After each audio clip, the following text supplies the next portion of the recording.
Good afternoon and welcome to the hot air balloon at the top of Birdlip Hill and day 3 of my challenge to walk the Cotswold Way in the month of May.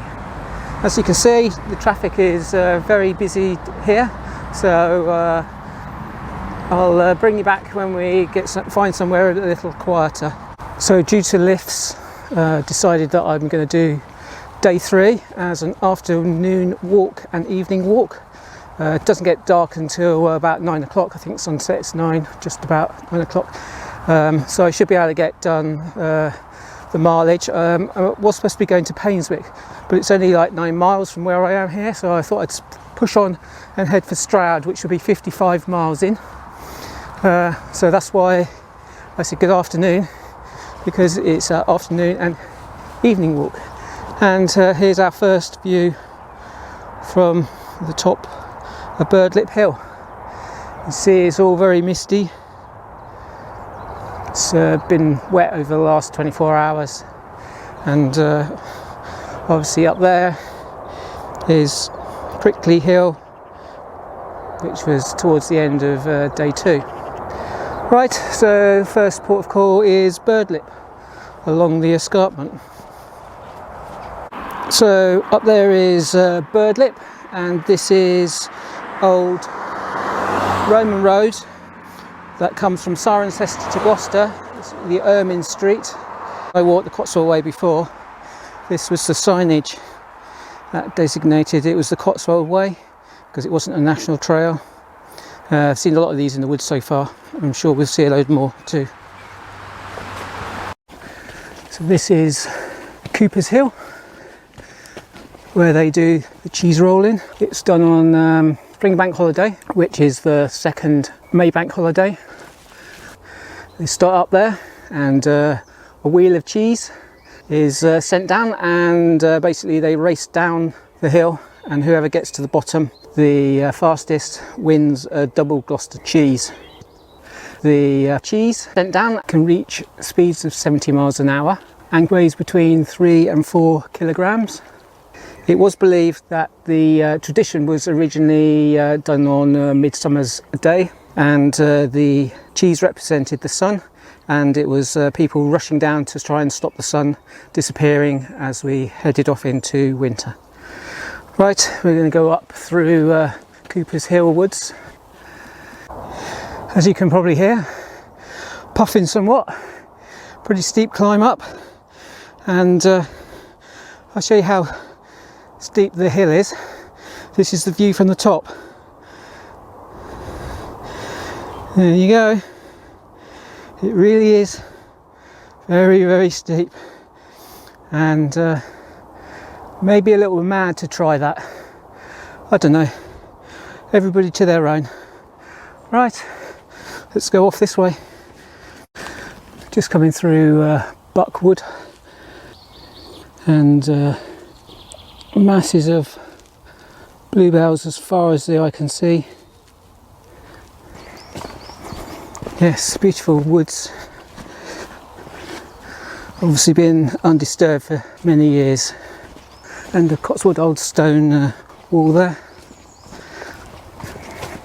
The other thing that you won't be able to see is that the garlic's just about to come out, and you can really feel it in the back of your throat. Right, down here a little bit. Once you've crossed the golf course at Painswick, the path is a bit difficult to find, so you just have to make sure that you go to the left of the quarry gates, and then you walk down by the side of the quarry. So that down there is Painswick Golf Club, and there's a place called Waypoint, which does food, so if you're backpacking that might be a good stop for you.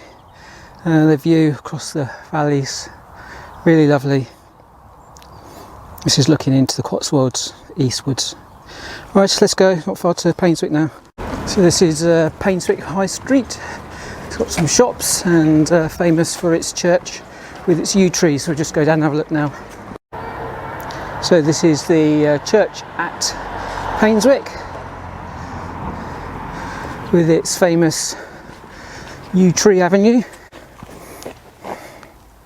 to say. There's the clock face, and then there's some more yew trees throughout the churchyard. We'll carry on going down the avenue for a little while, and then we'll head up towards the High Street, and all the yew trees are numbered and sponsored and clipped every year.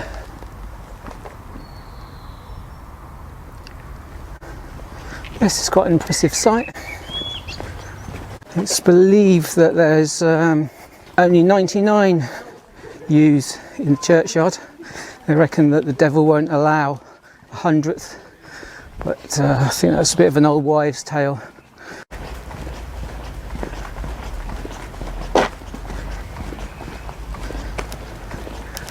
Yeah, there's more than 99 here. It's got to be, hasn't there? It'd be crazy if there wasn't. This is one of the entrances with Lich Gate.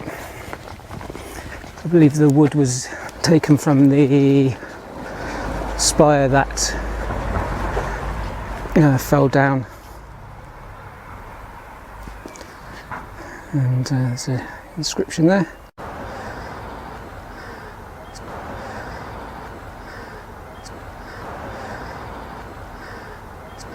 It's pretty wonderful piece of architecture. Yes, Lich Gate. It's been a nice 3 hours walk from the start, and we're going off this way. Lovely little walkway out of Painswick between people's gardens, and then you get a great view at the end. Assume that'll be Painswick Cricket Club, and then the hills. I assume we'll have to go down into the valley and then up the other side. A bit more pasture land here, and the sign as well that says Bath is 55 miles away, and we cross to the other side. It says Chipping Campden is 47 miles. There's a nicely placed bench to sit on after your long climb out of Painswick, which is over there, and you get some great views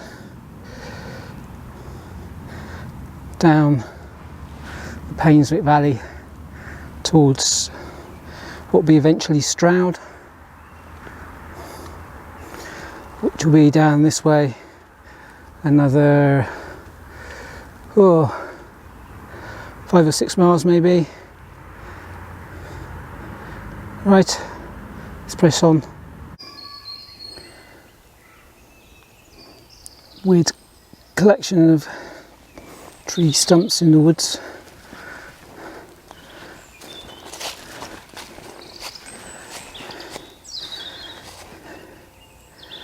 It's obviously very damp here in the winter. All the moss on the tree, on the stumps.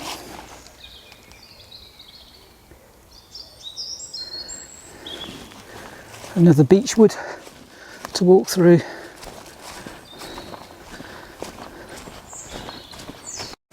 So this is an unusual little folly. I don't know what it is. It's got 1870 on it. Oh, I guess it was well. Let's have a look. What does it say on the inscription? Yes, bucket full of water. Obviously a bit disused now. Yeah, it's really nice. Nice little structure. Right, obviously up. Just coming out the woods now.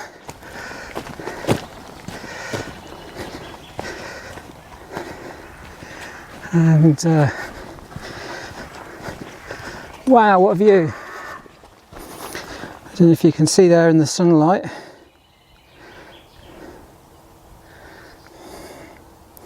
That is the Severn Estuary, and obviously we're going to be walking along the escarpment here, and the other side will obviously be Forest of Dean, and yeah, it's all misty in the valley. It's quite nice up here though. Right, looks like a nice level walk on a good track for a little while. If you wonder what that building is, that's our waste incinerator, and you can see the Severn behind it. It's just south of Gloucester, and another interesting fact is that if you drive down the M5 just south of Gloucester, there's a section that's really straight, and that was actually a runway in the Second World War. So this is the trig point at Haresfield Beacon, stuck right out from the escarpment.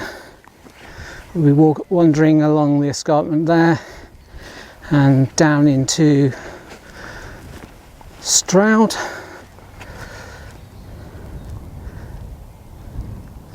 and you can see the Severn out there. Wonderful. Right, let's go and find some dinner. So that was a lovely 12-mile walk to Haresfield Beacon from the Birdlip hot air balloon, mostly through woods, but that was really nice. You get some great glimpses. I've decided I'm going to have my tea here. I managed to eat a good meal before I went, so I've gone a bit rogue this time. I'm not having couscous, I'm having a pasty and some cheese. So I'll enjoy that and enjoy the view, which I'll show you, and then we'll carry on the 5 miles that are left into Stroud, and hopefully I'll get my lift back home then. The view down the valley is lovely, isn't it? Gorgeous. And right in the distance, I don't know if you can see the Severn bridges. After the great views, it's back into the woods, Standish Woods. Very peaceful, apart from a puffing walker. So we're getting to the end of our walk now, of day 3. Stonehouse is just down the track, and the town in front of you is Stroud. There's 5 valleys feeding into it. It was a cloth town. I've really enjoyed day 3.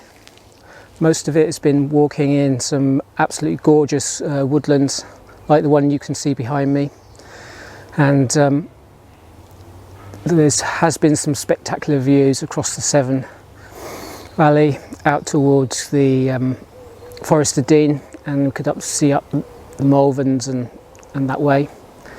I hope you've enjoyed my walk. I have enjoyed going on it, and if you have, why not join me on day 4, which will be from Stonehouse to Wootton Under Edge, I think, probably about 15 miles. Thanks for watching, and I'll see you soon, unless I find anything good on the last mile or 2.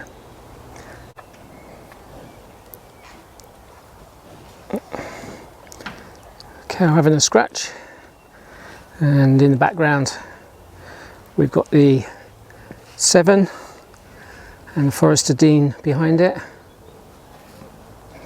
This is the last good view, I think, as we're just about to go down into Stonehouse.